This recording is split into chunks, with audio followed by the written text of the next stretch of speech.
Friends, welcome to our channel. Today good గురించి మనం discussion చేసుకుందాం. ఓకేనా ఫ్రెండ్స్? ఓకేనా? ఏంటంటే గుడ్ లోపల బీరాకుల మహిమ. అంటే బీరకాయలు తెలియని వాళ్ళు ఎవ్వరు ఉంటారు, అందరికీ తెలుసు కదా ఫ్రెండ్స్, బీరకాయలు కదా. బీరాకుల మహిమ.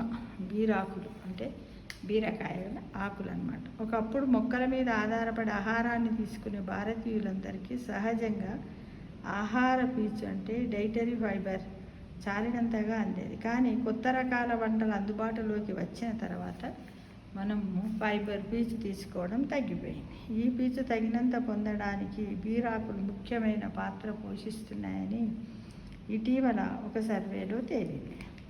సోరకాయ మన శరీరానికి చలవ చేస్తుంది, కానీ దానిలో చింతపండు ఇతర మసాలాలు వేస్తే దాని గుణం మారిపోతుంది. అప్పుడు శరీరానికి వేడి చేస్తుంది. నార్మల్గా వండుకొని తింటే పర్వాలేదు. ఒకప్పుడు మన పూర్వీకులు తినే ఆహారము ఈ విధంగా ఉండేది కాదు. కూరలతో పాటుగా లేత ఆకులను కూడా ప్రత్యేకమైన పద్ధతిలో వండుకునేవారు. ఈ వండే విధానం గురించి కూడా మనము తెలుసుకుందాం. అంటే ఈ పీచు తగినంత కావాలంటే పొందడానికి వీలుగా బీరాకులకు ముఖ్యమైన పాత్ర పోషిస్తున్నాయంట సర్వేలో తెలిసింది ఫ్రెండ్స్.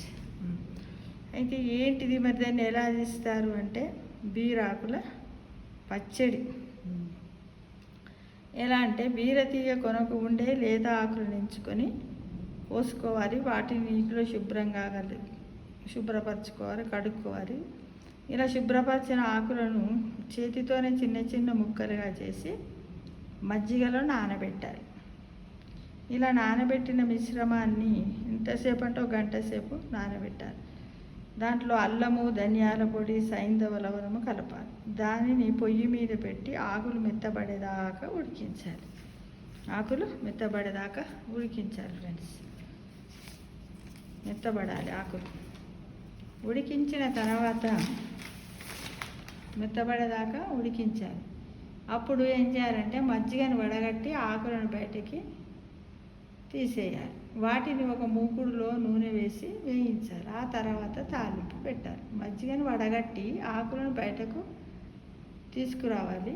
వాటిని కూడా ఒక మూకుడులో నూనె వేసి వేయించాలి. ఆకులను, బీరాకులు ఉంటాయి కదా, వాటిని తీసి వేయించి తాలింపు పెట్టాలి. కొందరు ఈ కూరలో దీంట్లో ఉడికించిన మినపప్పు లేదా శనగపప్పు లేదా వేయించిన మినప వడియాలు కూడా కలుపుకుంటారు ఈ కూరలో.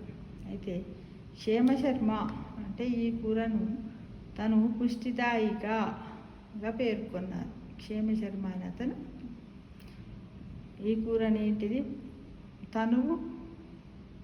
తను పుష్టిదాయిక అన్నాడంట. వీరది శరీరానికి అమితమైన పుష్టినిచ్చేదిగా పేర్కొన్నాడు. ఇక వైద్యశాస్త్రపరంగా చూస్తే బీరాకులు శరీరంలోని నీటి శాతాన్ని తొలగిస్తాయి, ఎసిడిటీని తొలగించి జీర్ణశక్తిని పెంచుతాయి, కాలేయానికి సంబంధించిన వ్యాధుల నివారణలో ఉపకరిస్తాయి, శరీరంలో విషదోషాలను కూడా తొలగిస్తాయట. అయితే ప్రస్తుతం మన బీర ఆకులు అందుబాటులో ఉండటం లేదు. పొలాల్లో బీరపాదులు ఉన్న వారికి కూడా లేత ఆకుల విశిష్టత తెలియదు, కాబట్టి వాళ్ళు కూడా తినడానికి ప్రయత్నం చేయడం లేదు ఫ్రెండ్స్. అయితే ఈ లేత ఆకుల కూర ప్రచారంలోకి వస్తే చాలామందికి అనేక రకాల వ్యాధులు తగ్గిపోతాయని అంటున్నారు. అసలు ఇప్పటి వరకు కూడా మనకు తెలియదు. అయితే ఈ బీర ఆకులతోటి పచ్చడి అనమాట. లేత బీర ఆకులను మజ్జిగలో ఉడకబెట్టాలి. దానిని ఇంగువ నూనెలో కొద్దిసేపు ఉడికించి మగ్గబెట్టడం అన్నమాట. ఆ తర్వాత తాలింపును మగ్గబెట్టిన ఆకులను మిక్సీలో వేసి తిప్పితే బీరాకుల పచ్చడి తయారవుతుంది.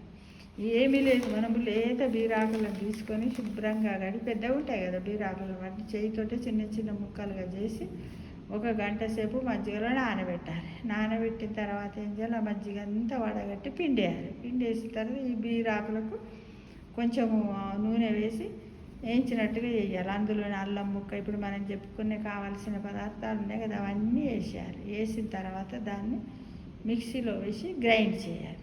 చేసిన తర్వాత తాలింపు పెట్టుకోవాలి. ఇంగువ కలుపుకొని పెట్టుకుంటే చాలా టేస్టీగా ఉంటుంది. అయితే కొద్దిమంది ఏం చేస్తారంటే ఇప్పుడు పిండి వేసిన మజ్జిగ ఉంది కదా, ఆ మజ్జిగతో ఏంటంటే మజ్జిగ చారు చేసుకుంటారట కొద్దిమంది.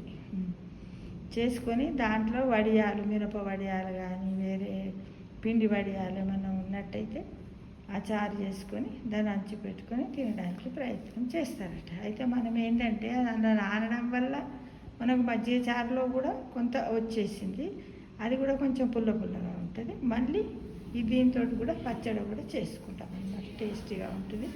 కాబట్టి మనకి ఎంత లేదన్నా దాదాపుగా ఒక 60-70% ఫైబర్ మనకు దొరుకుతుంది ఫ్రెండ్స్.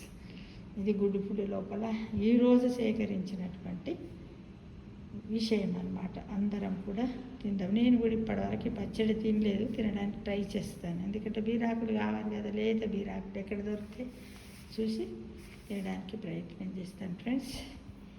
Thank you.